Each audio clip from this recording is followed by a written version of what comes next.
நல்ல குணமதிகமாருணை கோபுரத்துள் மேவும் கணபதியை கை தொழுதக்கா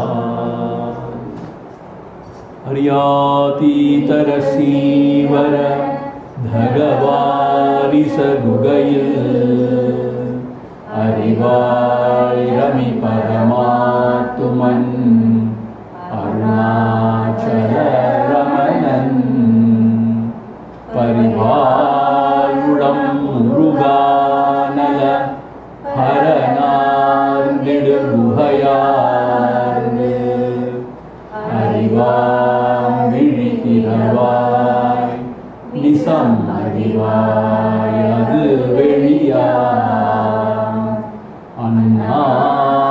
அண்ணாமலையாய் அடியேனை ஆண்ட அன்றே ஆவியுடல் கொண்டாயனக்கோர் குறையுண்டோ குறையும் குணம் நீயல்லார் என்னேனிவற்றை என்னுயிரே எண்ணம் எதுவோ அது செய்வாய் கண்ணே உந்தன் கடலினையில் காதல் பெருக்கே தருவாயே கண்ணே உந்தன் கடலினையில் காதல் பெருக்கே தருவாயே ஓம் அதிமதுர சாபஹஸ்தாம் अपरिमितां मोदबान सौभाग्याम् अरुणाम् अतिशय करुणाम् अभिनव कुलसुन्दरीं वन्दे ॐ ऐं ह्रीं श्रीं श्री अरुणाचलम्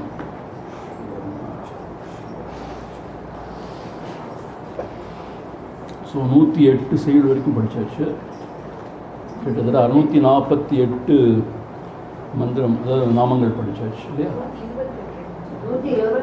அதான் சொன்னேன் 128 சொன்ன மாதிரி இல்லை 108 நான் சொன்னேன் 128 வரைக்கும் படித்தாச்சு.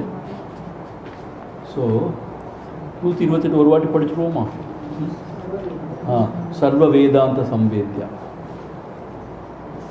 सर्ववेदांत संवेद्या सत्यानंद स्वरूपिणी सर्ववेदांत संवेद्या सत्यानंद स्वरूपिणी लोपामुद्रार्चिता लीला तृप्त ब्रह्मांड मंडला लोपामुद्रार्चिता लीला तृप्त ब्रह्मांड मंडला सर्ववेदांत संवेद्या सत्यानंद स्वरूपिणी सर्ववेदांत संवेद्या सत्यानंद स्वरूपिणी लोपामुद्रार्चिता लीला तृप्त ब्रह्मांड मंडला लोपामुद्रार्चिता लीला तृप्त ब्रह्मांड मंडला.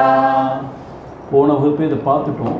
இருந்தாலும் இன்னொரு முறை சும்மா அதை ப்ரஷ் அப் பண்ணுறதுக்காக படித்தோம். அதை சர்வ வேதாந்த சம்வேத்யா அப்படின்னா எல்லா வேதாந்த சாஸ்திரங்களாலும் ஒரே மாதிரியாக அறிவுறுத்தப்பட்டது. சம்வேத்யா நான் வேதாந்தம்னா நம்ம பார்த்தோம், உபநிஷதங்கள் பார்த்தோம், உபநிடதங்கள் எல்லா உபநிடதங்களும் ஒரே மாதிரி அவளை இது சத்தியம் ஞானம் அனந்தம் அப்படிங்கிற மாதிரியெல்லாம் சச்சிதானந்தம் அப்படிங்கலாம் ஒரே மாதிரியாக அவளை அறிவுறுத்துகிறார். அதான் சர்வ வேதாந்த சம்வேத்யா, எல்லா வேதாந்த சாஸ்திரங்களிலும் அவளை ஒரே மாதிரியாக அறிவுறுத்தினாள், அறியப்படுபவளாக இருக்கிறாள் அப்படின்னு சொல்லிட்டு. சத்யானந்த ஸ்வரூபம் எப்படி அறியப்படுவதாக இருக்கிறாள்? சத்ய ஆனந்த ஸ்வரூபிணி. அவள் தான் சத்தியம், உன்னது அழியாதவள், முக்காலத்தில் அழியாதவள், ஆனந்த ஸ்வரூபிணி. ஸோ அப்படியே அவள் நம்மளுடைய இதயத்திலேயே இருக்கா, சத்யானந்த ஸ்வரூபிணியாக இருக்கா. அது மாத்திரம் இல்லை, லோபாமுத்ராட்சிதா. நம்ம லோபமுத்ரான்னு பார்த்தோம். யார் இது? அகஸ்தியரோட மனைவி. போனமுறை தான் நமக்கே தெரியுது, அகஸ்தியரோட மனைவியும் பெரிய அம்பாள் பக்தை. இன்ஃபேக்ட் அந்த 12 பேர் இருக்காங்கன்னு சொன்னாங்களே உபாசகர்கள், அதில் ஒருத்தியாக இருந்து உபாசனை பண்ணியிருக்கா. அவள் அந்த ஆதி வித்யாவுடைய ரிஷியாக சொல்லப்பட்டிருக்கு, இந்த லோபாமுத்ரான்னு சொல்லப்படுவாள். ஸோ அப்பேற்பட்டவளாலேயே அர்ச்சிக்கப்பட்டவளாக அம்பாள் திகழ்கிறாள். இன்ஃபேக்ட் நம்ம போன முறை பார்த்தோம், ஞாபகம் இருக்கான்னு தெரியல, லலிதா திரிஷதியை ஹயக்ரீவர் அகஸ்தியர் கொடுக்கலாமா வேண்டாமான்னு யோசிக்கும் போது, இல்லை லோபாமுத்ரா அவருடைய மனைவி, அதனால் அவர் கொடுக்கலாங்கிற மாதிரி ரெக்கமெண்ட் பண்ணாமா அப்படிங்கிற மாதிரி போகும்போது இந்த உதயாசை சொல்லியிருந்தேன். ஸோ லோபாமுத்ராங்கிற அகஸ்தியரோட மனைவியால் அர்ச்சிக்கப்படுபவள், வணங்கப்படுபவள். லீலா கிளிப்த பிரம்மாண்ட மண்டலா, சும்மா விளையாட்டா இந்த பிரம்மாண்டங்களை எல்லாம் தோற்றுவிப்பாள். விளையாட்டாக லீலா கிளிப்தன்னு சொன்ன அர்த்தம், விளையாட்டாக செய்தால் கூட எழுவதாலும் செய்கிறதில்லை, ரொம்ப முறையாக எல்லாம் சீராக இயங்குற மாதிரி ரொம்ப ஒரு நியதியோட இங்கே எல்லாவற்றையும் she has created and she is only doing everything அப்படிங்கிற மாதிரி இங்கே சொல்லப்படுது. So Leela means what? அது காரிய காரணம் கிடையாது, தான் லீலாங்கிறது. மற்ற எல்லாத்துக்கும் நம்ம ஒரு காரியம் ஒரு காரணம் கற்பிக்கிறோம் இல்லையா, ஆனால் அவளுடைய செய்திக்கு ஒரு காரணம் கிடையாது, லீலா அதான். அப்போ அவள் நினச்சதை செய்வாளா? அப்படிதான் கிட்டத்தட்ட நம்மள மாதிரி தான் அவளும். நம்மளாம் அவளுடைய வழித்தோணுங்க, நாமளும் அப்படி தான் இருக்கோம் இல்லையா, நிச்சயம் தான் செய்கிறோம் யார் என்ன சொன்னாலும். So Leela means she does what ever she wants in a beautiful வே. சரி, நான் நகைச்சுவையாக சொல்கிறேன், பட் அவள் அப்படிப்பட்டவள் அவள் இல்லையா. இதெல்லாம் நான் போனோம் பார்த்தாச்சு. சர்வ வேதாந்த சம்வேத்யா சத்யானந்த ஸ்வரூபிணி. இந்த சத்யானந்தங்கிற வார்த்தை எனக்கு ரொம்ப இதயத்துக்கு நெருக்கமான வார்த்தை. எங்கள் சுவாமிஜி பேர் சத்யானந்தர் தான், நீ வழிநடத்தின சுவாமிஜி சத்யானந்தர். என்னத்தோம், சத்தியத்தில் திளைக்கும் போது உண்மையான ஆனந்தம், பொய் மேலே புரளும் போது ஆனந்தங்கள் துக்கம் தான். ஸோ அந்த சத்தியத்திலேயே திளைக்கக்கூடிய ஆனந்த ஸ்வரூபினியாக இருக்கக்கூடிய லோபாமுத்ராட்சிதா லீலா கிளிப்த பிரம்மாண்ட மண்டலம். எவ்வளவோ பிரம்மாண்டங்கள் இருக்கு, எல்லாவற்றையும் விளையாட்டாக படைப்பவளாக தேவி இருக்கிறாள். 129. अदृश्या दृश्य रहिता विज्ञात्री वेद्यवर्जिता योगिनी योगदा योग्या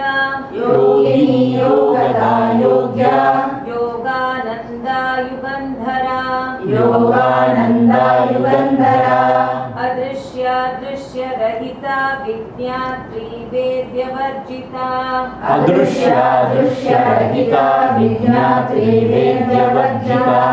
योगिनी योगदा योग्या योगानंदा युगंधरा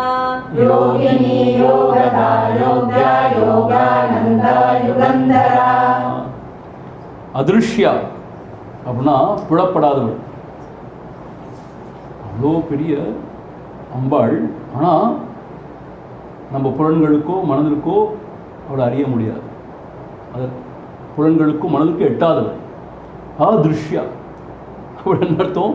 இந்த உலகத்தில் உள்ள விவகார விஷயங்கள் தான் புலன்களுக்கு புலப்படும் இல்லையா, மனதை வைத்து எண்ண முடியும். ஆனால் அவள் அதற்கும் அப்பால் இருக்கிறதுனால அதிருஷ்யா, புலப்படாதவள், அறிய முடியாதவள், எந்த பொறியாலும் மனதாலும் கண்டுகொள்ள முடியாதவள். என்ன சொல்கிறாருன்னா, ரொம்ப அழகாக சொல்கிறார். அதாவது படைத்தற்கு காரணமாகிய அம்பாள் படைப்பிற்கு அப்பாற்பட்டவள். நாம் படைப்புக்குள்ளே இருக்கோம் இல்லையா, அதனால் படைப்புக்குள்ளே உள்ள நம்மளால் படைப்புக்கு அப்பாற்பட்டவளை அறிய முடியாது. இருந்தாலும் இதயத்தில் அவளை ஒருமுகப்பட்டு தியானம் பண்ணோன்னா அவளை ஒரு ஏகதேசம் உணர முடியும், இதயத்தில் சுரூபமாக உணர முடியும். ஆனால் பகிர்முகமாக அலைபவர்களுக்கு இந்த புலன்களாலையும் மனதாலையும் அவளை அறியவே முடியாது. அதான் அதிருஷ்யா, புலப்படாதவள்.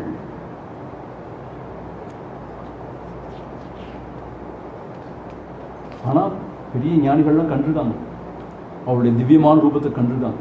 நம்ம காலத்தில் வாழ்ந்த காஞ்சி மகாபெரியவரே காமாட்சியெல்லாம் கண்டிருக்கார். ஸ்ரீ ராமகிருஷ்ணர் காழியை கண்டிருக்கார்.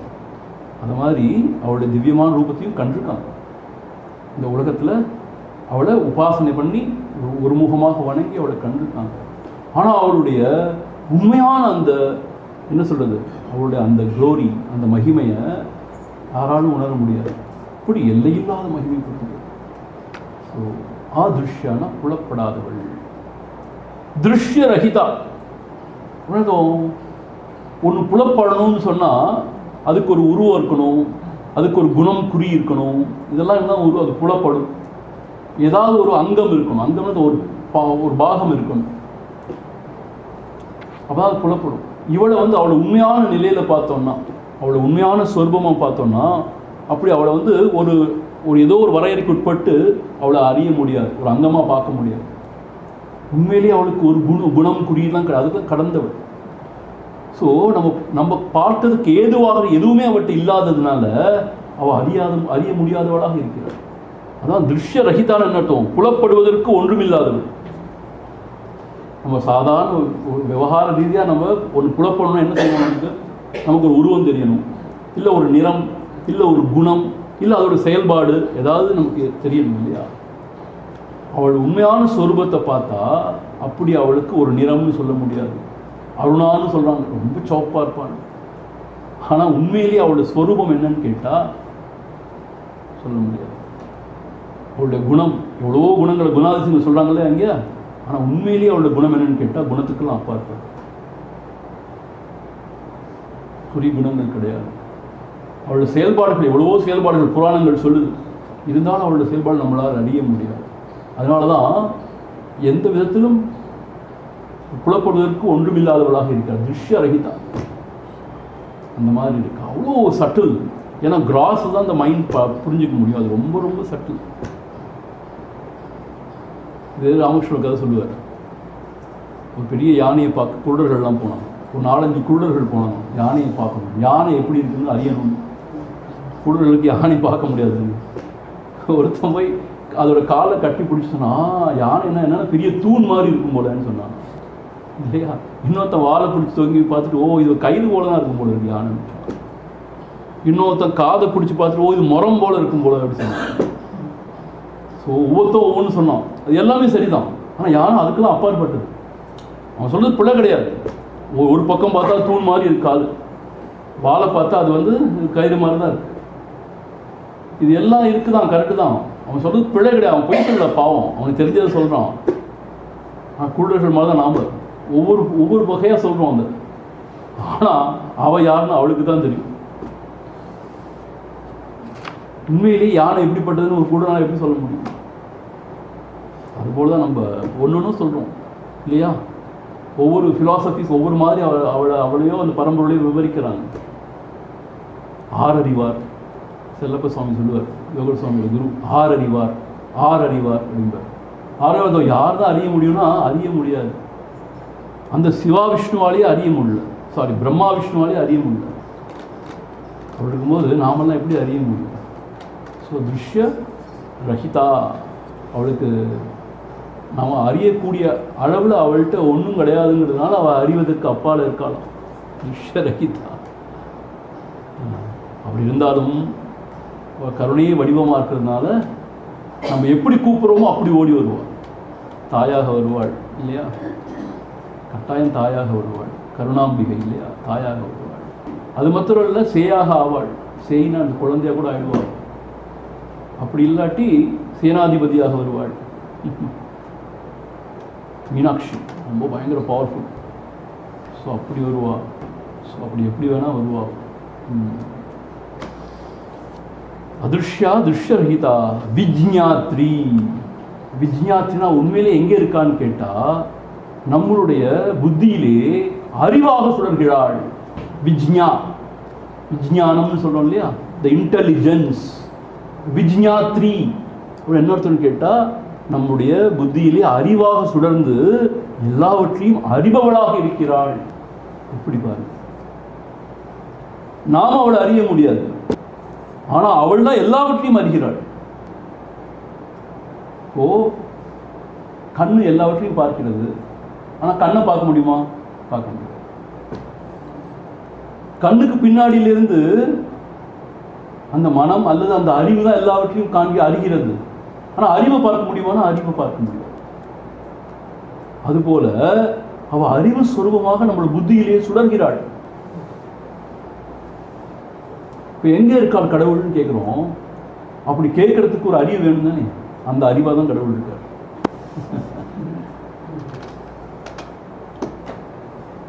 எனக்கு ரொம்ப ஆச்சரியமா இருக்கு. என்ன ஆச்சரியமா இருக்குன்னா, நான் இப்போ எவ்வளோ நாடுகள் போகிறேன் இல்லையா, அங்கே பிரம்மாண்டமான சில டெவலப்மெண்ட்ஸ்லாம் பார்க்குறோம், எவ்வளோ விஞ்ஞான முன்னேற்றத்தை பார்க்குறோம், என்னமெல்லாம் பார்க்குறோம். எனக்கு மனசில் என்ன ஒரு எண்ணம் வரும்னா, இது எல்லாமே யாரோ ஒரு புத்தியில் ஒரு ஐடியாவா, ஒரு ஸ்பார்க்காக வந்தது தான் இல்லையா, அதுதான் இது எல்லாம் ஆயிருக்கு. அந்த ஸ்பார்க் என்னது? That is a divine. அந்த அறிவொளி என்னது? அந்த அறிவொளி, அந்த அறிவொளி தான் அம்பாள்.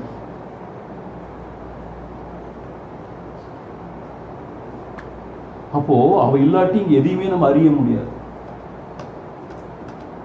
அப்போ விஜ்ஞாத்ரி அப்படின்னா நம்ம புத்தியிலே அறிவாக ஒளிர்ந்து எல்லாவற்றையும் அறிவதற்கு துணையாக இருக்கிறாள். ஆனால் அந்த அறிவை கொண்டு அவளை அறிய முடியுமா என்று சொன்னால் அறிய முடியாது. அப்போ அவளை அறியணும் என்ன செய்யணும்? அவளை பணியணும். பணியணும்னு அர்த்தம் பூர்ணமா அவள்கிட்ட சரணாகதிமா அவளை பணிஞ்சோன்னு சொன்னா, அவளா கருணையினால நமக்கு அவள் காட்சி கொடுத்து நம்மை ஆதரித்து அரவணைத்து நம்மை ரொம்ப உயரத்தில் கொண்டு போய் வச்சிருவாள். ஸோ அதனால விஜ்ஞாத்ரி, அறிவுக்குள்ளே ஞான சுடராக திகழ்பவள். வேத்திய வர்ஜிதா என்ன அர்த்தம்னா, அனைத்தையும் அறிந்தவள், இனி அவள் அறிவதற்கு ஒன்றும் இல்லை. இப்போ நமக்கெல்லாம் அறியணும் எவ்வளவோ இருக்கு இல்லையா. நான் வீணை வாசிக்க தெரியும் எனக்கு, ஆனால் ஃப்ளூட் வாசிக்க ஆசையாக இருக்குது இல்லையா. எனக்கு தமிழ் தெரியும், ஓரளவு தெலுங்கு தெரியும், ஹிந்தி தெரியும், ஆனால் ஸ்பானிஷ் கற்றுக்கணும்னு ஆசையாக இருக்குது. உனக்கு எதுக்கு அந்த ஆசை? ஸ்பானிஷ் கற்று என்ன செய்ய போகிறேன்? ஸ்பானிஷ் கற்றுக்கணும் ஏதோ ஒன்று இல்லையா. அவளை பொறுத்து மட்டும் வேத்திய வர்ஜிதா, இன்னுமே அவள் அறியறதுக்கு ஒன்றுமே கிடையாது. அவளும் அனைத்தும் அறிந்தவளாக இருக்கிறாள். அவளுக்கு இன்னுமே அறியணும்னு ஒன்றும் கிடையாது. இப்போ நம்ம எல்லாரும் நிறைய பேருக்கு அனுபவத்தினால தான் அறிவு வருது இல்லையா.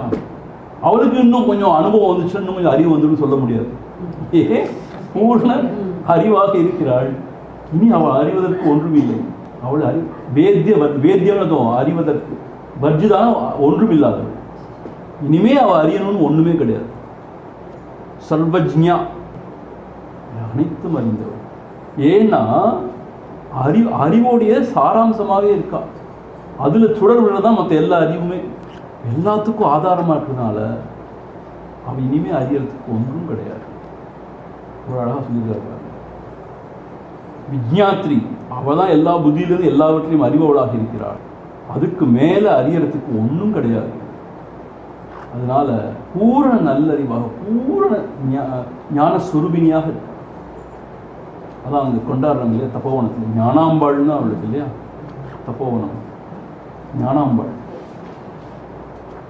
அவளே நம்ம ஆசிரமத்தில் கருணாம்பாளாக இருக்கா, ரமணாசிரமத்தில் யோகாம்பாளாக இருக்கா. தெரியுமா உங்களுக்கு? ரமணாசிரமத்தில் அவள் பேர் யோகாம்பாள்.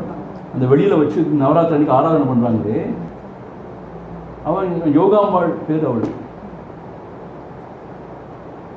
பகவான் ஸ்தாபனம் பண்ணார், அப்போ யோகாம்பாள். ஆனால் அந்த லிங்கத்துக்கு பேர் பூதேஸ்வரர். அம்மாவுடைய சமாதியில் இருக்கிற லிங்கம் இருக்கே, அது பேர் பூதேஸ்வரர். பக்கத்தில் இருக்க அம்பாள் பேர் யோகாம்பாள். அடுத்து ஃபுல்லாக அதான் சொல்ல போகிறேன், யோகாம்பாளை பற்றி தான் பேச போகிறார். ஸோ வேத்தியவர்ஜிதா, அவள் இனிமேல் அறிவதற்கு ஒன்றும் இல்லை. அப்படிப்பட்ட உயர்ந்த நிலையில் இருக்கா. அவள் யாரு? யோகினி. எல்லா யோகிகளுக்கும் மேலான யோகினி அவள். யோகினி, யோகதா, யோகத்தை அருள வல்லவள். யோக்யா, யோகத்தால் அடையக்கூடியவள். யோகானந்தா, அந்த யோகத்தினால அடையக்கூடிய ஆனந்தமாகவும் இருப்பவள் தான். என்ன அழகா சொல்லிட்டாருங்களா. அடுத்த 4 நாமமும் யோகினி, அவளை காட்டிலும் உயர்ந்த யோகினி யாரும் கிடையாது. இப்போ யோகம்னா என்ன அர்த்தம் அப்படின்னு கேட்டா, யுஜ்ங்கிற ஒரு தாத்துலேருந்து வருது. அந்த யுஜ்ன்னு சொன்னா பொருந்துவது அல்லது ஒன்றாக இணைவது அப்படின்னு பொருள். என்ன அர்த்தம்னு கேட்டால், இந்த குண்டலினியை நம்ம உயிர்ப்புற செய்து மேலே உயர்த்தினோன்னு சொன்னால், அந்த குண்டலினி தான் அம்பாள். அம்பாள் மேலே வந்து சகஸ்ராரத்தில் சிவன் இருக்கார். ஸோ அந்த குண்டலினியை கொண்டு போய் சிவனோடு சேர்க்கிறது, அதுதான் குண்டலினி யோகம். அங்கே 2 பேரும் கலக்கிற இடத்துல ஆனந்த பாஷ்பமாக சொரியுமோ ஆனந்தம். ஸோ அப்படிப்பட்டதான் யோகம்னு சொல்லுவாங்க. இங்கே யோக சாஸ்திரப்படி அதுதான் யோகம்னு சொல்லுவாங்க. ஸோ பூரணமான அந்த யோகத்திலே பொருந்தி இருக்கக்கூடிய யோகினியாக அம்பாள் இருக்கிறாள். நம்ம ஸ்ரீ கிருஷ்ணரை சொல்லும்போது சொல்லுவாங்க, விளையாட்டு பிள்ளையா தெரிஞ்சதான் நமக்கு தெரியும், ஆனால் அவர் யோகேஸ்வர கிருஷ்ணான்னு சொல்லுவாங்க. யோகேஸ்வர கிருஷ்ணன் யோகத்துக்குலாம் அவர் தான் அதிபதி. யோகேஸ்வரர் சொல்லுவாங்க. அதே மாதிரி அம்பாள் யோகினி, அவளை மாதிரி ஒரு யோகினி யாரும் கிடையாது. ஏன்னா எப்பயுமே பொருந்தி இருக்கிறாள், அந்த உண்மை பரம்பொருள் தத்துவத்தோடு பொருந்தி அதுவாகவே இருப்பதனால் அவள் யோகினி என்று சொல்லக்கூடியதாக இருக்கிறது. இங்கே என்ன சொல்றாருன்னா உரையாசிரியர், மனம் ஒன்றை நாடாமல் தனித்து அடங்கி இருக்காது. மனதிற்கு வெளிப்போக்கு இயற்கை. அதற்கு வாயிலாக ஏற்பட்ட பொறிகள் வெளியெழுத்து செல்பவை. அந்த வாயிலையும் அடைத்து மனதின் போக்கையும் தடை செய்தவுடன் மனம் உள்நோக்கி திரும்பி தனக்கு அறிவூட்டும் உள்ளொளி ஒன்றிருப்பதைக் கண்டு அதனை நாடி சென்று அதில் சேர்ந்து தன்னை அதில் கரைத்து கொண்டு லயமடையும். இதுக்கு பேர யோகம் அப்படிங்கிற ரொம்ப அழகாக சொல்லியிருக்காருமா. யோகத்தை அப்படி அற்புதமாக சொல்லியிருக்கோம். என்ன சொல்ற, நம்மளுடைய மனமானது இந்திரிய வழியாக வெளியிலேயே போயிட்டு அப்படிதான் நமக்கு தெரியும். அந்த இந்திரியங்களை எல்லாம், அந்த கதவுகளையெல்லாம் அடைத்து அந்த மனதை உள்முகமாக்கி, அந்த உள்ளொழின்னு சொன்னேனே, அந்த அறிவுக்கு அறிவொளி, அதையே அதன் பாலையே செலுத்தி அதனோடு ஒன்றி அது லயமடைவது தான் யோகம். எப்பயும் அதே ஸ்திதியில் அவள் இருக்கா, அதனால அவள் யோகினின்னு சொல்லுவோம். இன்ஃபேக்ட் அவளுக்கு அதெல்லாம் வந்து விளையாட்டு அப்படின்னு என்ன அர்த்தம், நமக்கு ரொம்ப எஃபர்ட் போட்டு செய்யலாம், அவளுக்கு எஃபர்ட்லெஸ். இன்ஃபேக்ட் அவளுடைய நேச்சரே அப்படிதான் இருக்கு. ஆனந்தமயமான ஒரு அம்மா இங்கே இருந்தாங்க. அவங்களாம் பிறவிலேயே ஞானி. அப்புறம் என்ன அர்த்தம் பிறவிலேயே ஞானின்னா, அவங்களுக்கு எந்த ஒரு முயற்சியும் தேவையில்லை அந்த ஞான நிலையில் இருக்கிறது. இயல்பாகவே அந்த ஞான நிலையில் இருப்பாங்க. எவ்வளோ நல்ல விஷயம் தெரியுமா, இயல்பாகவே. அதுக்கு எவ்வளோ புண்ணியம் பண்ணியிருக்கணும், தவம் பண்ணியிருக்கணும் இல்லையா? அப்படி சில பேர் இருந்திருக்காங்க இந்த உலகத்தில். இயல்பாகவே அந்த நிலையில் இருக்காங்க. இயல்பாகவே மனம் எழாது, இயல்பாகவே மனம் ஒடுங்கி இருக்கும். அப்படி இருக்கிறவ யோகினி. அப்படி இருக்கிற அந்த யோகினி தான் யோகதா, யோகத்தை அருள்பவள். அதாவது தன்னை வழிபடுபவருக்கு சித்தத்தை அடக்கி ஞானத்தை பெருக்கி உள்ளுணர்வால் சித்தலயம் பெறும் முறையை குருவாக நின்று காட்டி ஆத்ம அனுபவம் அடைய செய்பவள். அந்த யோகத்தோட சூட்சுமத்தை அவள் தான் அறிந்திருக்கிறதுனால அவளே குருவாக வந்து எப்படி இந்த மனதை அந்த பரமாத்மாவோடு ஒன்றை செய்வது என்ற சூட்சுமத்தையும் உணர்த்துகிறாள் குருவாக வந்து. ஸோ அந்த யோகத்தை அருள்பவளும் அவள் தான். ஸோ அவள் நன்றாக வழிபட்டோன்னு சொன்னால் அவள் அந்த சூட்சுமத்தை நமக்கு உணர்த்துவாள்.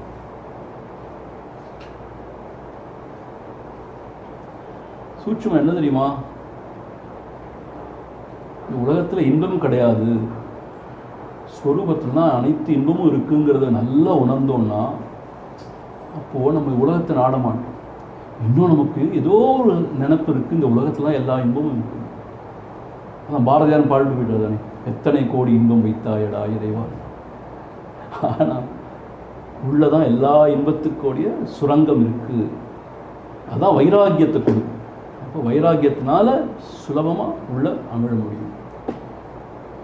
அந்த சூட்சுமத்தை அவள் கற்றுக் கொடுத்து நம்மை அங்கே கொண்டு போய் சேர்க்கிறாள். அதான் யோகதா.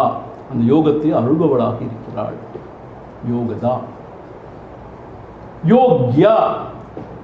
அந்த யோகத்தினால யாரை அடையிறோம்? அந்த பரம்பொருள். அந்த பரம்பொருள் யாரு? அம்பாள் தான் அந்த பரம்பொருள் சுரூபம். ஸோ அடையக்கூடிய அந்த இலக்காகவும் அவள் தான் இருக்கா. பாருங்க, அவளே அதில் பொருந்தி இருக்கா. அதை பொருந்தணும்னு ஆசைப்படுறவங்களுக்கு வழி காமிக்கிறா. வழி காமிச்ச பிறகு எங்கே போய் சேர்றோம்? அவள்கிட்ட தான் போய் சேர்றோம். ஸோ யோகத்தினால் அடையத்தக்கவளாக அவள் தான் இருக்கா. அதான் யோக்யா. யோகத்தால் அடையத்தக்கவளாக இருக்கா. அவள் அடைஞ்சா என்ன புண்ணியம், என்ன பிரயோஜனம்? ஆனந்தம், எல்லையில்லாத ஆனந்தம். ஸோ யோகானந்தா, அந்த யோகத்தை அடையக்கூடிய ஆனந்தமாகவும் அம்பாள் தான் இருக்கா. சரி, அந்த ஆனந்தம் நம்ம அனுபவிக்கிற ஆனந்தத்துக்கு பக்கத்திலே வராது, வேற ஆனந்தம்.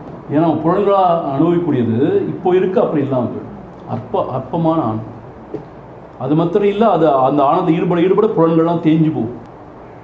சுகத கிரியத்தை ராமாபோக பஷ்சாதந்த ஷரீரே ரோகா. அந்த புலன்பது ஈடுபட ரோகம்தான். ரோகம்னா வியாதி தான். ஆனால் இந்த ஆனந்தம் அப்படி கிடையாது. இது எல்லையில்லாத ஆனந்தம். அது புளிக்கவே புளிக்காது, திகட்டவே திகட்டாது. அது மாத்திரம் இல்லை, அதனால எந்த தீமையும் கிடையாது. அது ரொம்ப மங்களகரமானது. அந்த ஆனந்தம் மங்களகரமான, ஏன்னா அதனால ஒரு தீமையும் கிடையாது.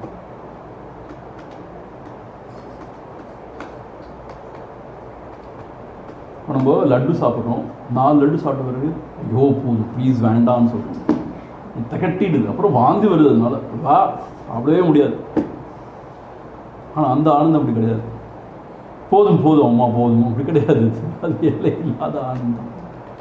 அந்த ஆனந்தம் தீமையே கிடையாது. ஏன்னா இதை சாப்பிட்டா வயிற்று போக்கு வந்துடும். அந்த ஆனந்தம் தீமையே கிடையாது. அதுதான் இந்த யோசனையாக இருக்கணும். இந்த அம்பாள் முதல்ல நேரம் வந்தால் எப்படி இருக்கும்?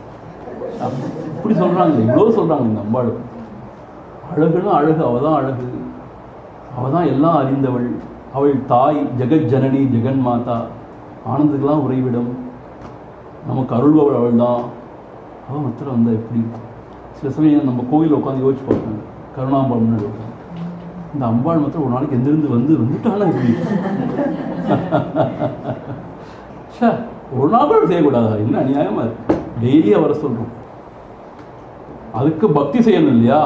நம்ம போகிறதே ஒரு 10 நிமிஷம் கூட கிடையாது. அங்கே ஒரு பேச்சுக்கு போய் அவளை ஹாய்ன்னு சொல்லிட்டு வரும்.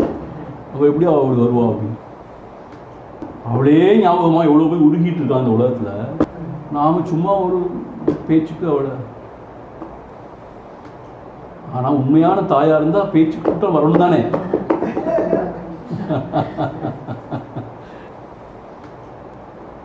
வருவா, ஏன் வராமல் எங்கே போகிறா? வருவாள். ஆனால் என்ன தெரியுமா, அவள் மாயா ஸ்வரூபி. அப்புறம் we get so attached to her that we cannot think about anything else. That is good only. ஆசை எருமின் ஈசனோடாயினும் ஆசை எருமின். கடைசியில் என்ன சொல்கிறாங்கன்னா எல்லாத்தோடையும் ஆசை விடணுங்கிறாங்க. அது பரவாயில்ல, அப்புறம் பார்த்துப்போம். அதை இப்போ முதல்ல அவள் வேணும். மற்றதெல்லாம் ஆசை இருக்குது, பற்றுக்கள் இருக்குது, அதை விட காணும்.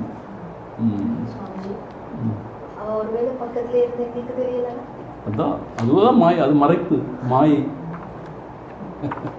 எல்லா தெய்வங்களும் அவள் தான் இருக்கா, இந்த ஸ்வரூபமும் அவள் தான் இருக்கா.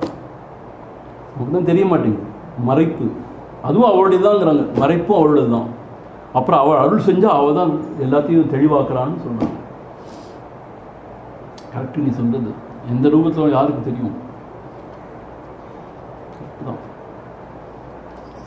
யோகத்தில் விளையும் ஆனந்தமாயிருப்பவள் யோக ஆனந்தா. அப்புறம் கடைசியில் யுகந்தரா. என்னத்தோம் யுகத்தை தாங்குபவளாக இருக்கிறாள். இங்கே நம்ம நினைக்கிற மாதிரி யுகம் கிடையாது, 4 யுகங்கள், அதை பற்றி இங்கே சொல்லலை அவர். இப்போ என்ன சொல்கிறாருன்னா, யோகா யோகா யோகான்னு சொல்லுவோம் இல்லையா? யோகான்னு 2 விஷயம் இருக்குது, அது ஒன்றாக தான் யோகம்னு சொன்னோம். இப்போ இந்த யுகம்னா என்ன பண்ணலாம், ஒரு 2 விஷயத்தை கனெக்ட் பண்ணது எல்லாமே யுகம் தான் அப்படிங்கிறது. அதுதான் சரியான விளக்கமாக இருக்கும்னு நான் நினைக்கிறேன். என்ன அர்த்தம்? இவர் என்ன சொல்கிறான்னா, இரவு இருக்குது பகல் இருக்குது, அதை ரெண்டையும் கனெக்ட் பண்ணுற சந்தியா காலத்தை யுகம்னு சொல்லுவாங்க. அதே மாதிரி நம்ம 4 யுகம் சொல்கிறோம் இல்லையா, என்ன அர்த்தம்னு கேட்டால் ஒரு பீரியட் ஆஃப் டைம் இன்னொரு பீரியட் ஆஃப் டைம் கனெக்ட் பண்ணுறது தான் யுகம்னு சொல்லுவோங்கிறாரு.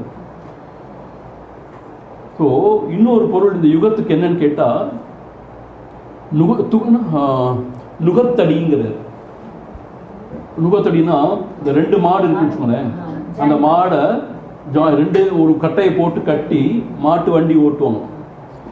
ஏன் அப்படின்னு கேட்டால் ஒரு 2 மாடு ஒரே மாதிரி போனாலும் மாட்டு வண்டி ஓடும்.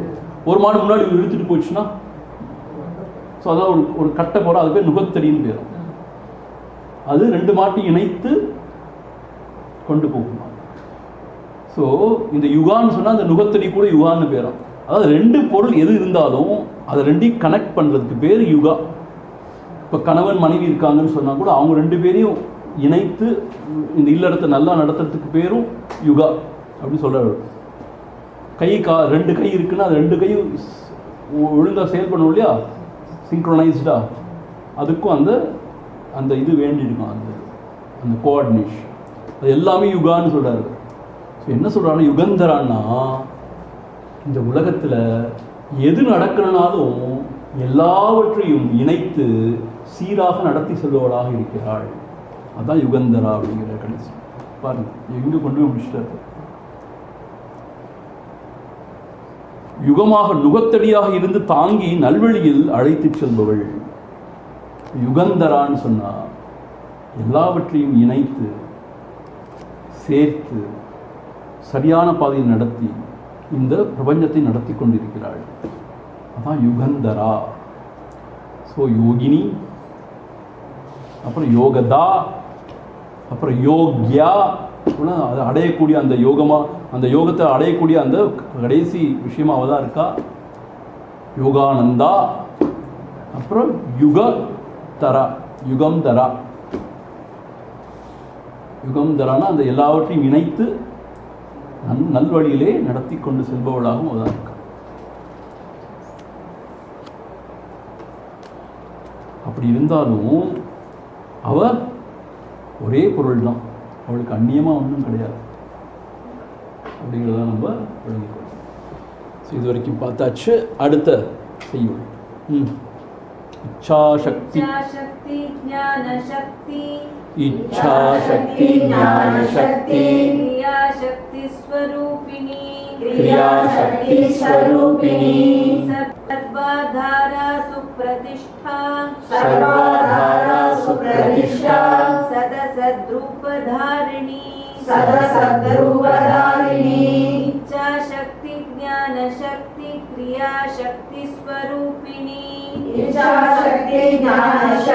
क्रियाशक्ति स्वरूपिणी सर्वाधारा सुप्रतिष्ठा सदसद्रूपधारिणी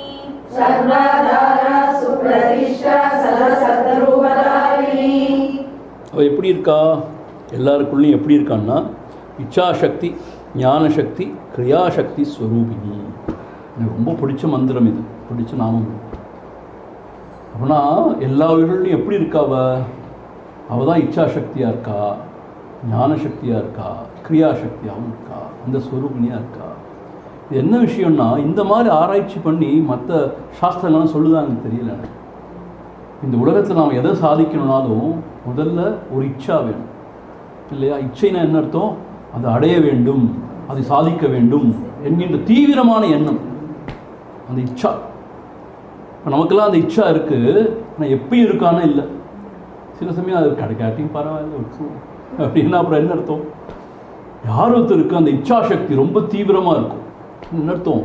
எனக்கு வேணவே வேணும், அதை அடையவே வேணும் அப்படிங்கிற ஒரு உறுதி. அந்த இச்சாசக்தி இருந்தால் தான் அடுத்த ஸ்டெப்புக்கே போக முடியும். ஞானசக்தி, அதை எப்படி அடையிறது? அதுக்காக என்ன செய்யணும்?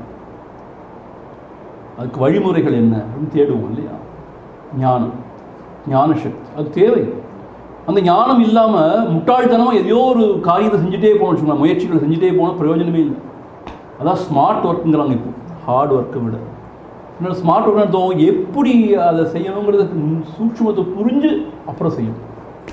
அதான் ஞானசக்தி. அப்புறம் கிரியாசக்தின்னு அர்த்தம் அந்த ஞானம் இருக்குது, எனக்கு எப்படி செய்யணும் தெரியும், ஆனால் எனக்கு செய்யவே தோண மாட்டேன், செய்யவே மாட்டேன், நான் சோம்பேறி தான். அப்படின்னா என்னத்தை செய்ய முடியும்? எனக்கு ஆசை இருக்குது அது வேணும்னு, எனக்கு என்ன செய்யணும்னு தெரியும், எனக்கு செய்ய முடியாது. ஏன்? செயல்திறனே இல்லைன்ட்டு, சக்தியே இல்லைன்ட்டு. சக்தி தான் வருது எப்போ பார்த்தாலும். ஸ்ரீலங்காவில் சக்தினா வாந்தின்னு அர்த்தம். அப்படின்னா என்ன அர்த்தம்? சரி, இப்போ பாருங்களேன், இப்போது ஆன்மீக சாதகர்களாகிய நமக்கெல்லாம் அந்த ஆண்டவனை எப்படியா நல்லா வழிபட்டு அவனோட அருளுக்கு பாத்திரமாகி அந்த உயர்ந்த நிலையை அடையணும் எல்லாருக்கும் ஆசை இருக்குது தான் இருக்குது, ஆசை இருக்குது. ஆனால் அது லேசுவாசாக இருக்குது எப்பயாவது. அப்புறம் என்ன ஆகிடுது? உலக ஆசைகள் தான் அதிகமாக வந்துடுது. அப்போ அதான் அப்படியே அந்த ஆசையை மூழ்கடிச்சிடுது. சில பேருக்கு ரொம்ப தீவிரமாக இருக்குது அந்த ஆசை. அப்போது அப்படி இருந்தாலும் அதுக்கு சரியான வழிமுறை தெரிய மாட்டேங்குது. எங்கே போய் எதை செய்யணும் தெரியாது. இங்கே திருவண்ணாமலேருந்து பார்த்தீங்கன்னா ஏகப்பட்ட சாதுக்கள் இருக்காங்க. அங்கே முக்கால்வாசி பேருக்கு மேலே they don't have any direction, என்ன செய்யணும்னு தெரியாது. ஏதோ சன்னியாசம் எடுத்துட்டாங்க, ஏதோ பிச்சை எடுத்து சாப்பிட்றாங்களே ஒழிய என்ன செய்யணும், எப்படி வாழணும், எப்படி தியானத்தை பழகணும்னு தெரியாது நிறைய பேர், பாவம். ஆனால் அருணாச்சலம் எப்படியா அருள் செய்வான்னு வச்சுக்கோங்களேன். பட் ஒரு தெளிவில்லை, ஞான தெளிவில்லை. அப்போ என்ன செய்யறதுன்னே தெரியாது. அப்போ இங்கேயே உழண்டு கொண்டே இருக்க வேண்டும். ஞான தெளிவு இருக்குது, ஆசையும் இருக்குது, ஞான தெளிவு இருக்குது. ஆனால் நான் பெரிய சோம்பி. என்னர்த்தம்? ஒன்றும் செய்ய பிடிக்க மாட்டேங்குது. தியானம் பண்ணது கஷ்டம், முதுகெல்லாம் வலிக்கும், கொஞ்ச நேரத்தில் காலெலாம் மறுத்து போயிடும். அதுக்கு பதிலாக ஒரு சினிமா பார்த்தா நல்லா இருக்குன்னு தோணுது. இப்போ தான் எல்லா இடத்துலையும் வந்துடுச்சு சினிமா, நெட்ஃப்ளிக்ஸ் அது இது. அம்மா தலையாட்டுறாங்க, ஆமாம் எல்லா இடத்துலையும் சினிமா தான், இப்போ பாட்டு தான் எல்லாம். ஸோ அது கேட்க ரொம்ப ஈஸியாக இருக்குது. இது இந்த மனதெல்லாம் சங்கடப்படுத்தி ஒடுக்கி கிடுக்கி என்ன சொல்லலாம். அப்புறம் பார்த்துப்போம், அதெல்லாம் அப்புறம் பார்த்துப்போம். 60 வயசுக்கு மேலே பார்த்துப்போம். 60 வயசுக்கு மேலே இன்னும் பொல்லாததாகிடும் இந்த மனசு. அதை பழக்கப்படுத்தாதனால இன்னும் பொல்லாததாகிடும். அடங்கவே அடங்காது, இன்னும் பேய் பிடிச்சி ஆடும். அப்புறம் அப்போ என்ன ஆகிடுது? சரி, அப்புறம் அடுத்த ஜென்மம் இருக்குதாங்க, பார்த்துப்போம், அடுத்த ஜென்மத்தில் பார்த்து. அப்போது இச்சாசக்தி இருந்தும் ஞான சக்தி இருந்தும் கிரியாசக்தி இல்லைன்னா ஸோ எப்படி இருக்கா? இச்சாசக்தி, ஞானசக்தி, கிரியாசக்தி ஸ்வரூபினியாக இருக்கா? அப்படி இருக்கிறனால எல்லாம் சாதிக்க முடியும். இந்த கிரியாசக்தி ரொம்ப முக்கியமாகும். ஆனால் சில பேர் கிரியாசக்தி நிறையா இருக்கும், ஆனால் ஞான சக்தி சூன்யமாக இருக்கும். அப்போது ஏதோ ஒன்று செய்ய போகிறேன், என்னாச்சு இல்லை பரம்பொருள் அடையணும், சரி ஏதோ ஒன்று செய்ய போகிறேன், அங்கே ஓடுறேன் இங்கே ஓடுறேன், அதை சேரு, அதுவும் சரி வராது. ஏன்? அதுக்குன்னு ஒரு வழிமுறை இருக்குது, அதுக்குன்னு ஒரு உபாயம் இருக்குது, அதை சரியாக கை கொண்டா அதை செய்ய முடியும் இல்லையா? அது எவ்வளோ அழகாக சொல்லியிருக்காங்க. ஸோ அந்த இச்சாசக்தி இல்லைன்னு வச்சுப்போமே ஆரம்பத்திலேயே, எதுலேயுமே ஆட்டம் வராது. உலக விவகாரத்துலையும் ஆட்டம் வராது, ஆன்மீகத்துலையும் ஆட்டம் வராது. ஸோ ஆக்சுவலாக நம்ம எல்லாரும் இச்சாவை பழிக்கிறோம், ஆசை அருமைனா. ஆனால் இச்சா ரொம்ப முக்கியமாக வாழ்க்கையில். ஏதோ ஒரு சாதிக்கணும், இச்சா முக்கியம். எனக்கும் ரொம்ப ஆசை தான். என்ன ஆசை? நல்ல எக்ஸசைஸ்லாம் பண்ணி ரொம்ப ஹெல்த்தியாக இருக்கணும். ஆசை கட்டாயம் இருக்குது. அதுக்கு என்ன செய்யணும்? நான் உங்களுக்கு லெக்சர் அடிப்பேன், 1.5 மணி நேரம் லெக்சர் அடிப்பேன். அதுக்கு என்ன செய்யணும்? நிறைய பெரிய செமினார்லாம் நடத்த முடியும். ஹெல்த்தியாக இருக்கணும்னா என்ன செய்யணும் அப்படிங்கிறத நான் ப்ரெசன்டேஷன்லாம் போட்டு உங்களுக்கு நான் காமிப்பேன் அழகு. ஆனால் காலையில் எழுந்திருந்து இன்னைக்கு போகணுமா, ஒரு 2 நாள் போயிட்டு வந்துடுவோமா, இன்னைக்கு போதுமா அப்படின்னு தோணும். ஏன் ஒரு டயத்தை வேஸ்ட் பண்ணுறோம் வாக்கெல்லாம் பண்ணி? எவ்வளோ நல்ல காரியங்கள் செய்யறதுக்கு வாக் பண்ணி டயத்தை அப்படியே தோணும். ஆனால் பெரிய நல்ல காரியம் செஞ்சுறது இல்லை, அப்படி தோணும், மனசு சொல்லும். ஸோ அப்போது கிரியாசக்தி இல்லை. ஏன் காரணம் தெரியல, கிரியாசக்தி இல்லை. அப்போ என்ன ஆகும்? ஹெல்த் ஒரு உட்டோப்பியன் ட்ரீமாகவே தான் இருக்கும். ஸோ அது மாதிரி சில பேருக்கு நல்லவங்க அவங்க அந்த இச்சையெல்லாம் கிடையாது, ஹெல்த்தியாக இருக்கணும், இச்சையெல்லாம் கிடையாது. பகவான் எப்படி வச்சுருக்கானோ அப்படி நான் இருப்பேன். பெரிய ஞானிகள் பகவான் எப்படி வச்சுருக்காரோ அப்படி இருக்கும். ஒபீஸாக இருந்தால் என்ன தப்பு? அது அவருடைய படைப்பு தானே, அதில் ஒரு அழகு இருக்குதானே. சில பேர் சொல்லிப்பாங்க நம்மளாம் வஞ்சகமே இல்லாதவங்க அதான் இப்படி இருக்கோம். அப்படி ஒன்று வஞ்சகமே இல்லாதவங்க இப்படி தடியாக இருப்பாங்க, நல்லா ஆள். அப்புறம் ஒல்லியாக இருக்கிறவங்க எல்லாரும் வஞ்சனை உள்ளவங்களா அப்போ அப்படித்தானே ஆகுது அது. ஸோ சில பேருக்கு அந்த இச்சையே கிடையாதுண்ணா, பிரச்சனையே கிடையாது. ஸோ பாருங்க இவ்வளோ அழகாக சொல்லியிருக்காங்க. ஸோ இச்சா சக்தி வேணும், ஞான சக்தி வேணும், கிரியா சக்தி வேணும். இந்த 3 சக்தியும் அவ்வளோ சக்தி தான். அப்போது நம்ம அம்பாள் நல்லா வழிபட்டோம்னா, அவள் நல்லா வேண்டிக் கொண்டோம்னா எல்லா 3 சக்தியும் அவள் தான் இருக்கா, அவ்வளோதான் இருக்கு. 3ஐயும் கொடுப்பான் நமக்கு. ஆனால் அந்த இச்சை வந்து நல்ல இச்சையாக இருக்கும். உணர்த்தோ அடுத்தவரை துன்புறுத்தாத நமக்கு நல்லது செய்யக்கூடிய இச்சையாக இருக்கணும், அதுவும் அவள் தான் கொடுக்கணும். அப்போ மனசு தூய்மையாக இருக்கணும். அப்போ நல்ல டிசையர்ஸ், நல்ல ஆசைகள் இருக்கும். அதை அடையிறதுக்கான ஞானத்தையும் கொடுப்பா, அதுக்கான ஆற்றலையும் கொடுப்பா. ஸோ யங்ஸ்டர்ஸுக்கு இதை சொல்லிக் கொடுக்கணும் நம்ம இல்லை. 3 தேவைப்பா. அந்த 3 வளர்த்துக்கிறதுக்கும் அந்த பரம்பரையில் நம்ம அனுசந்தானம் பண்ணணும் அப்படின்னு சொல்லுவோம்.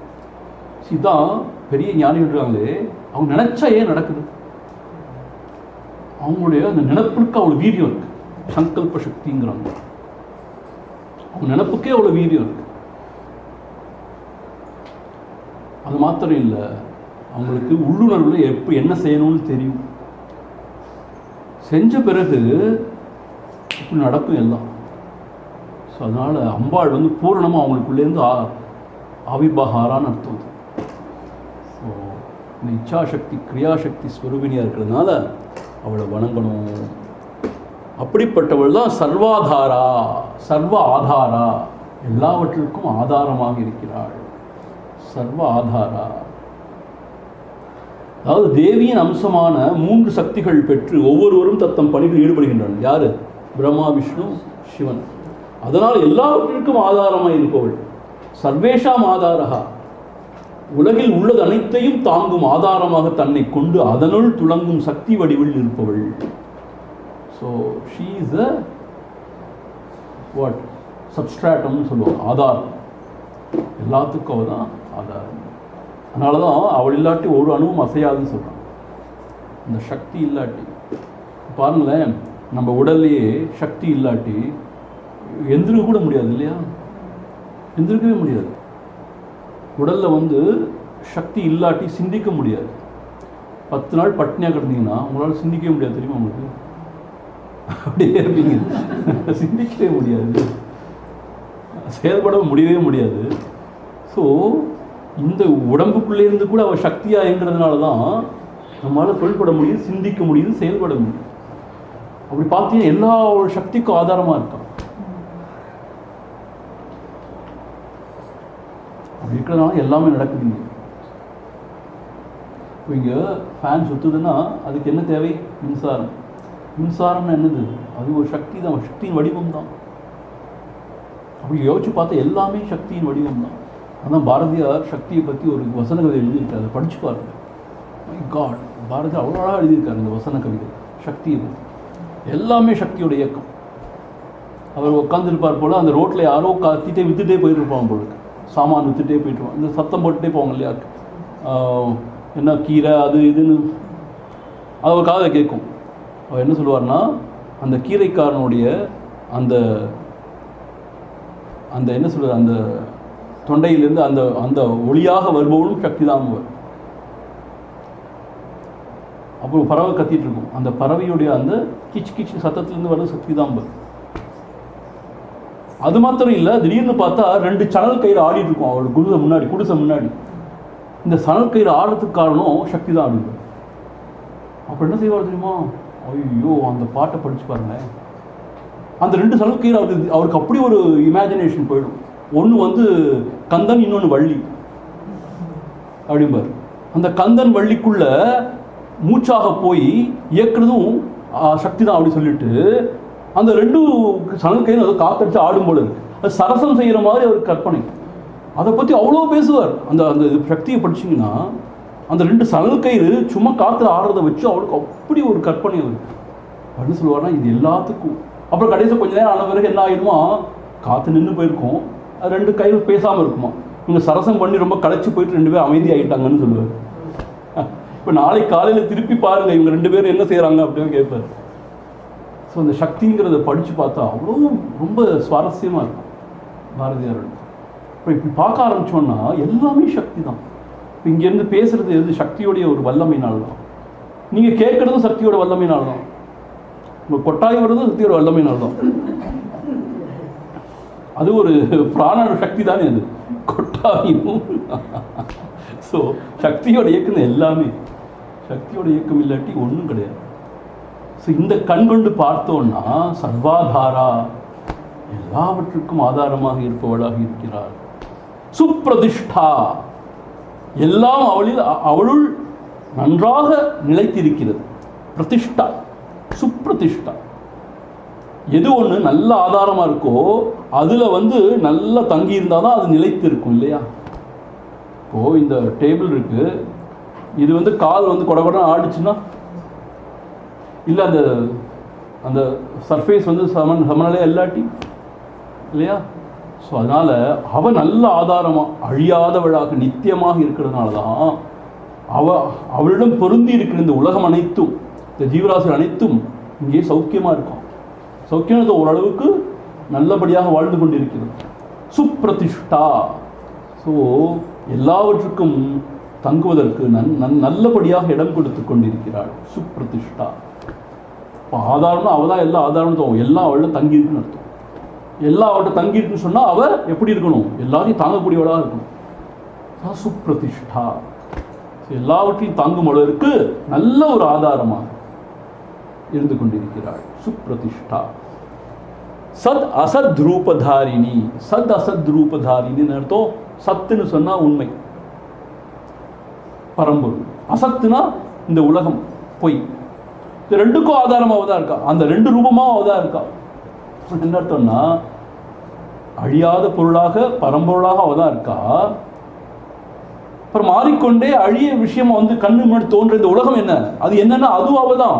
அவளுக்கு அந்நியமாக இங்கே ஒன்றும் கிடையாதுனால அது மாத்திரம் வேற யாரோவா? சாத்தானா? இல்லை, அதுவும் அம்பாள் தான். ஸோ ஆக சத் அசத் ரூபதாரிணின்னு என்ன அர்த்தம்னா அழியாத உண்மை பரம்பொருளாக இருக்கா. அசத்துன்னு சொல்லக்கூடிய மாறிக்கொண்டே இருக்கிற உலகமாக யார் இருக்கான்னா அம்பாள் தான் இருக்கா. இப்படி பார்க்க ஆரம்பிச்சோன்னா அதுக்கப்புறம் எங்க பேதம்? வேதமும் கிடையாது, ஐக்கியமும் கிடையாது. இப்போ ஏன்னா எல்லாம் அவள் தான் இருக்கா, அவளாக தான் இருக்கா. ஸோ சத் அசத் ரூபதாரிணி. ஸோ அழிகிற உலகமாகவும் அவள் தான் இருக்கா, அழியாத பரம்பொருளாகவும் அவள் தான் இருக்கா. அவளுக்கு அந்நியமாக வேற ஒன்றும் கிடையாது.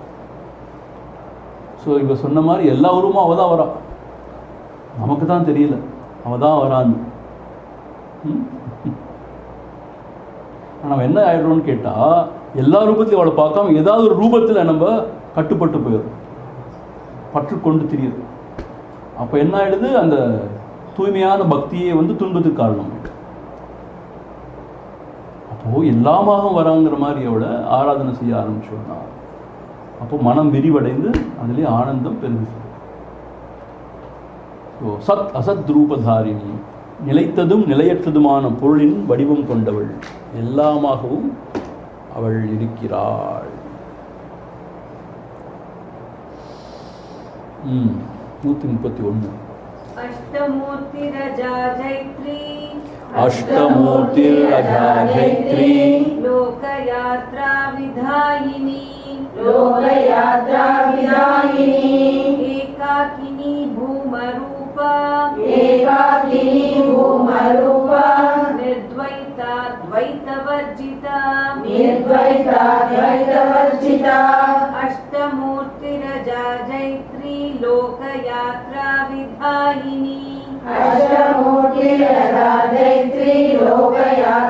विधायिनी एकाकिनी भूमरूपा निर्द्वैता द्वैतवर्जिता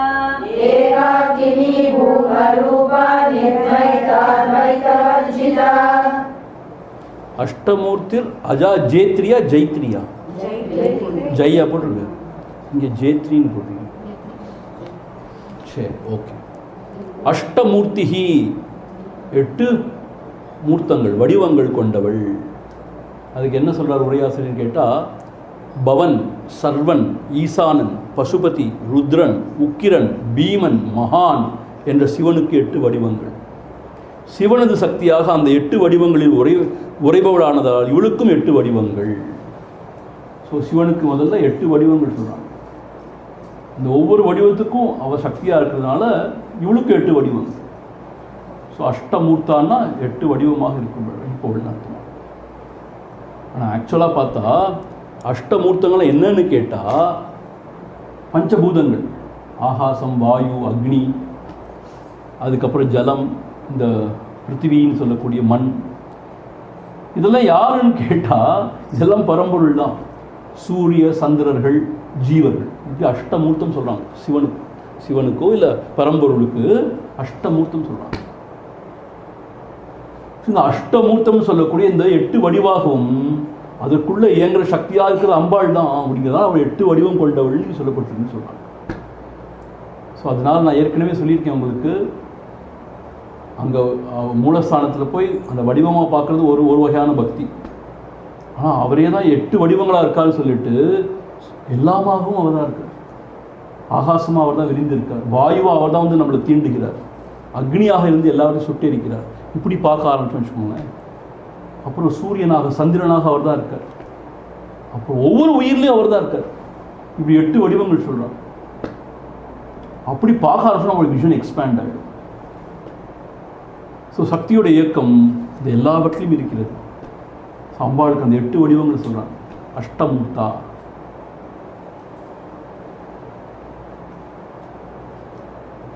உயிரின எதுவும் விசேஷம் இல்லையா?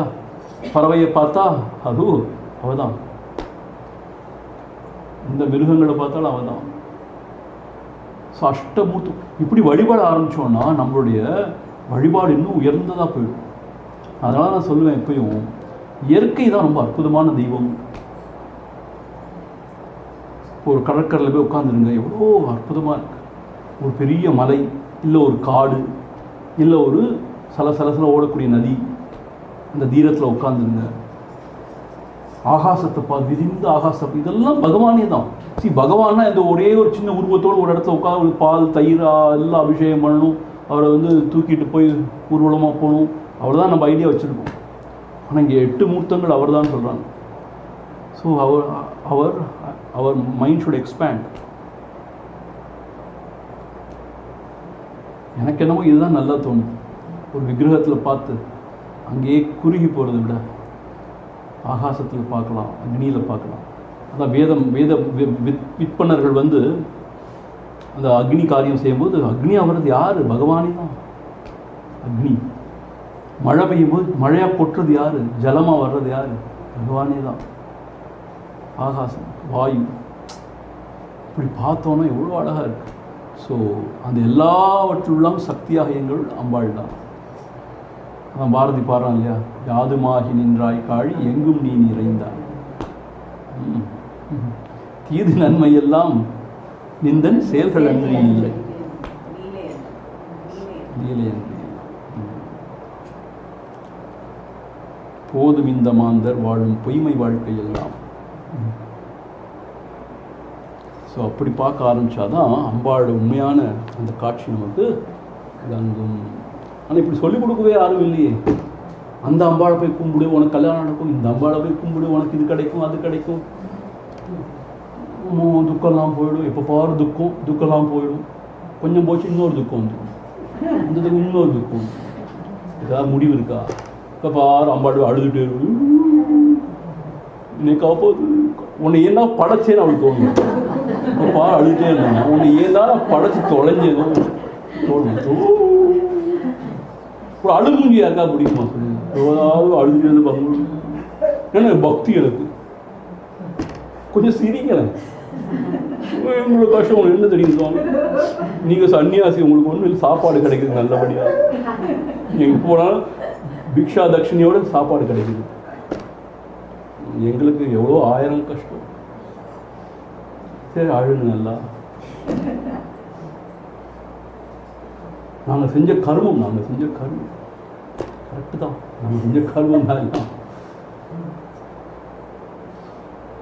என்ன சொல்கிறேன்னா, அம்பாள்கிட்ட போய் அழுதுகிட்டே இருக்கக்கூடாது. அப்புறம் அவளுக்கு அழுக வந்துடும், இப்படி ஒரு ஜந்துவை படைச்சிட்டேனே நான், என்னது ஒரு தப்பான காரியத்தை பண்ணிட்டு. She herself may feel guilty. So Ashtamurthy 8 வடிவத்தில் இருக்காங்கிறதுனால எல்லாத்துலேயும் அவளை என்ஜாய் பண்ணிட்டு அப்படிங்கிற மாதிரி தான் இங்கே சொல்லுது. 8 மூர்த்தி. அஜா ஜேத்ரி அப்படி என்ன அர்த்தம்னா, அஜா அஜான்னா பிறப்பற்றன்னு அர்த்தம், ஜான்னா பிறக்கிறது, அஜான்னா பிறப்பற்ற பிறவாதன்னு அர்த்தம். இங்கே என்ன சொல்கிறாங்கன்னா அஜான்னு சொல்லிட்டு அஜ்ஞானத்தை சொல்கிறாங்க. ஸோ அஜ்ஞானத்தை வென்றவள், ஜெயித்தவள், ஜெயித்ரின்னா வென்றவள், ஜெயித்தவள் அர்த்தம். அது ஏன்ப்பா அஜான்னு சொல்கிறாங்க அஜ்ஞானத்தைன்னு கேட்டால், எப்போ தோன்றியது யாருக்கும் தெரியாது அஜ்ஞானம். ஏன் நம்ம எவ்வளோ ஜென்மமாக இங்கே பிறந்து உழந்து கொண்டிருக்கோம் சொல்கிறாங்க இல்லையா. அப்போ முதல் பிறப்பு என்னன்னு கேட்டால் யாருக்கும் பதில் சொல்ல தெரியாது. இப்போ என்ன சொல்லுவாங்க சாஸ்திரம்னா, முதல்ல பிரளயம் உண்டாச்சு இல்லையா, அதில் உயிர்கள்லாம் தங்கி இருந்துச்சு, அப்புறம் அது வந்துச்சுன்னு சொல்லுவாங்க. அப்போ அந்த பிரளயத்தோட தோற்றம் என்னன்னு கேட்டால், அதுக்கு முன்னாடி பிரளயம் இருந்துச்சு இல்லையா, அப்போ அந்த உயிர்கள்லாம் போச்சுன்னு சொல்லுவாங்க. இப்படி சொல்லுவாங்களே தவிர எப்போ தோன்றிச்சு யாரும் சொல்ல தெரியாது, சொல்லவும் முடியாது. ஸோ ஆரம்பத்தை யாரும் சொல்ல முடியாது. ஸோ அஜ்ஞானம் எப்போ தோன்றுச்சுன்னு கேட்டாலும் யாரும் சொல்ல தெரியாது. ஆனால் அது பெறவாமல் இருந்தால் கூட அது முடிவுக்கு வந்துவிடும் எப்போ சரியான ஞானம் கிடைச்சதுன்னா. அது அனந்தா கிடையாது, அது அஜா சரி, ஆனால் அனந்தா கிடையாது.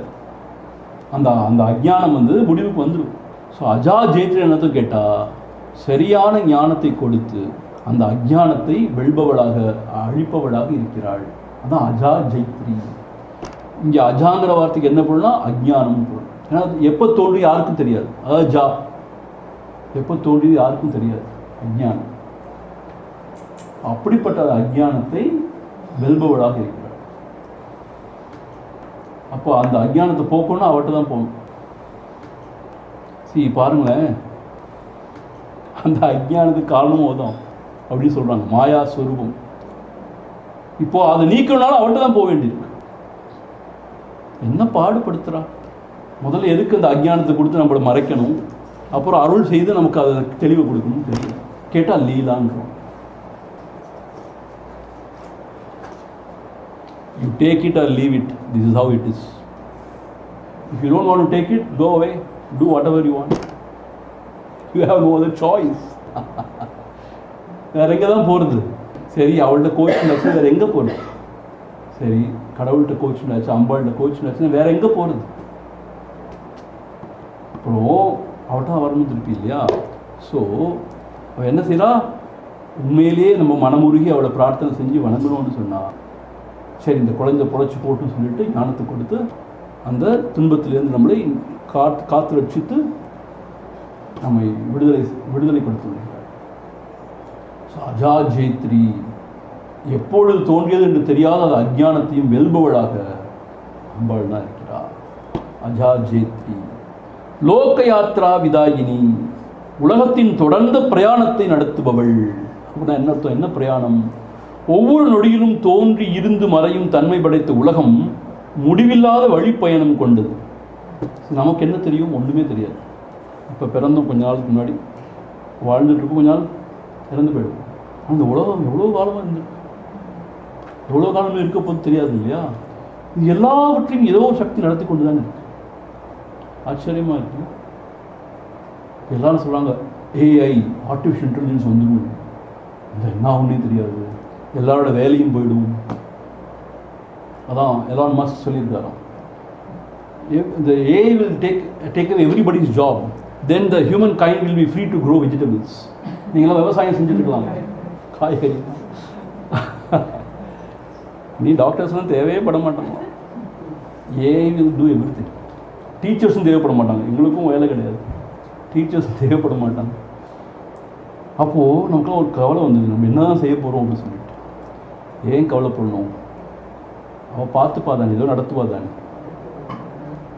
இன்னும் என்ன சொல்கிறாங்கன்னு கேட்டால், அந்த ரோபோட்ஸ் கடைசி உலகத்தை ஆள ஆரம்பிச்சுமா, நம்மளாம் அதுக்கு அடிமை செஞ்சு ஏதோ பொழைச்சி போகணுமா. ஐயோ, அப்போ என்ன செய்ய போகிறோம்? இப்பயும் அப்படி தான் இருக்கோம், நம்ம அடிமையாக தான். அப்போ இன்னொருத்தர் யாருக்கும் அடிமையாக இருக்க போகிறோம். பட் திங் இஸ் வாட், அவள் தானே எல்லாத்தையும் நடத்துகிறா, அது தெரியாத என்ன செய்யணும், ஏதோ நடத்துவா தானே. அதையும் பார்ப்போம், அவளுடைய அந்த லீலையும் பார்ப்போம். அந்த லீலையும் பார்ப்போம். அப்போது இந்த உலகம் எவ்வளவோ நாளாக எப்பயோ நடந்து கொண்டே போய் கொண்டிருக்கிறது இல்லையா? எவ்வளவோ சண்டை சச்சரவு, போர், யுத்தம், திடீர்னு பார்த்தா வெள்ளம், நிலநடுக்கம், இது அது என்னென்னமோ நடக்குது இல்லையா? எல்லாம் நடந்துட்டு தானே போகுது. இப்போ திடீர்னு பார்த்தா இந்த என்ன குளோபல் வார்மிங்கிறாங்க, திடீர்னு பார்த்தா ஒரே உஷ்ணமாக இருக்குது, ஒரே இடத்துல மழையாக கொட்டுது. எப்படி இருந்தாலும் அவள் தான் எல்லாத்தையும் நடத்திக்கொண்டு போவோம். அதான் இங்கே சொல்லியிருக்கு, லோக யாத்ரா விதாயினி. உலகத்தின் தொடர் பிரயாணத்தை நடத்துபவளாக இருக்கிறாள், அதனை சீராக நடக்கச் செய்பவள். ஒவ்வொரு நிலையை அடையும் போதும் அதுவே பயணத்தின் எல்லையாக தோன்றும். இனிமேல் கலியுகம் இந்த அவ்வளோதாண்டா முடிஞ்சு போச்சு, அவ்வளோ அநியாயம் நடக்குதுன்னு நினைப்போம். இப்போ தான் ஆரம்பிச்சிருக்கு கலியுகம், இன்னும் இருக்குது. ஆனால் அதனையும் கடந்து தொடர்ந்து செல்ல நேர்வதால் இந்த வழிப்பயணம் முடிவற்றது. அதை விதி வடிவில் நடத்தி வைப்பவளாக அம்பாள். ஸோ அவள் ஏற்கனவே விதின்னு ஒன்று விதிச்சிட்டா, அதுபடி எல்லாம் நடந்துகிட்டே போகும். ஸோ ப்ரோக்ராம் பண்ணிட்டா ஏற்கனவே எல்லாத்தையும். ஸோ 2025 அக்டோபர் மாதம் 29 காலை 11 மணி அளவில் இங்கே இது நடக்கணும். விதி ஏற்கனவே விதிச்சிட்டா. அதுபடி நடந்துட்டு போகும் இல்லையா? அந்த மாதிரி எல்லாவற்றையும் நடத்தி கொண்டிருக்கிறாள். ஸோ அதனால தான் பகவான் ரமண மகர்ஷி என்ன சொல்வார்னா, ஒரு ஈஷ சக்தி ஒன்று எல்லாவற்றையும் நடத்தி கொண்டிருக்கிறது. அதை பணிந்து நம்ம நடந்தோம்னு சொன்னால் நம்ம இங்கே ஆனந்தமாக வாழலாம். முரண்பட்டு நடந்தோம்னா ஒன்றும் நடக்காது.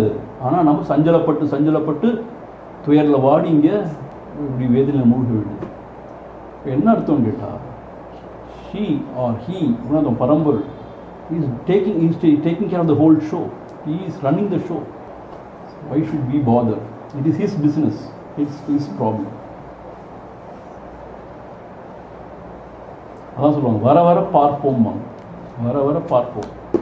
என்ன நடக்குதுன்னு பார்ப்போம். எல்லாவற்றையும் அம்பாள் வழிநடத்தி. அதனால she knows. அதுவும் என்ன சொல்கிறாங்க தெரியுமா, அவள் ஒரு புருவத்தை நெரிச்சான்னா பல பிரம்மாண்டங்கள் அழிஞ்சு போகுமா, இன்னொரு புருவத்தை அப்படி நெரிச்சானா இன்னும் பல பிரம்மாண்டங்கள் உருவாயிடுமா. அந்த வல்லமை கொண்டவளாக இருக்கும்போது how does it matter? கொஞ்சம் போர் அடிச்சு போச்சுன்னா இந்த உலகம் வேண்டான்னு இன்னொரு உலகத்தை உண்டாக்கிடுவாள். ஸோ நம்மளாம் இங்கேருந்து அங்கே போய் பிறப்பணும். ஏன்னா விதை வடிவாக போயிடுவோம் தானே, ஜீவனில் எப்படியே மேனிஃபெஸ்ட் ஆகணும் தானே. அங்கே போயிடுச்சா வேறு இடத்துல நமக்கு என்னாச்சு, அவள் இருக்கிற வரைக்கும் இப்படி காப்பாற்றுவா தானே அப்படின்னு சொல்லிட்டு ஜாலியாக வாழ வேண்டியது. இதை கேட்கும்போது நல்லா தான் சொல்லியிருக்கும் வெளியே. ஆனால் இங்கேருந்து வெளியில் போனால் தான் கஷ்டமாக இருக்கு. எல்லாம் வந்து தலையில் உட்காந்துட்டு சத் சங்கத்தில் இருக்கும்போது எல்லாம் ஃப்ரீயாக இருக்கும். வெளில போய் தலை, அதுதான் அவளோட மாயை. திருப்பி அவன் மேலே தான் கொடுத்து போகணும், அவளோட மாயை தான். ஸோ அவளோட திருவடிகளை பற்றி கொண்டோம் எப்பயும் தெளிந்திருக்கலாம். தெளிந்து எப்போ இருந்தோன்னா அதுதான் முக்தி நிலை. எப்பயும் தெளிவாக இருக்கிறதுக்கு தான் முக்தி நிலை, வேற ஒன்றும் தனியாக கிடையாது. அந்த தெளிவு எப்போ வரும், அவளுடைய திருவிழிகளை பற்றி கொண்டா. She will take care of everything. I don't know how, take care of everything. Finished.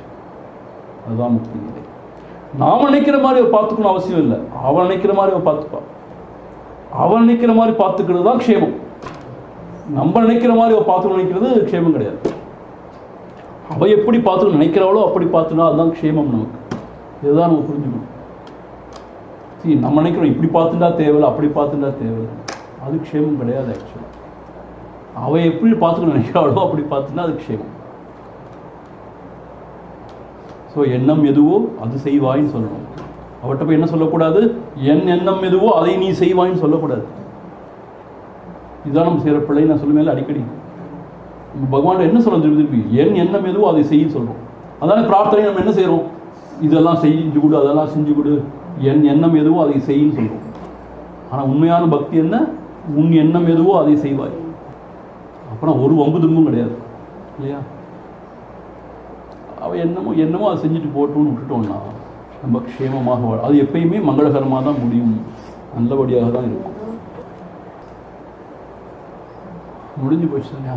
ஓம் பூர்ணமத பூர்ணமிதம் பூர்ணாத் பூர்ணமுதச்யதே பூர்ணஸ்ய பூர்ணமாதாய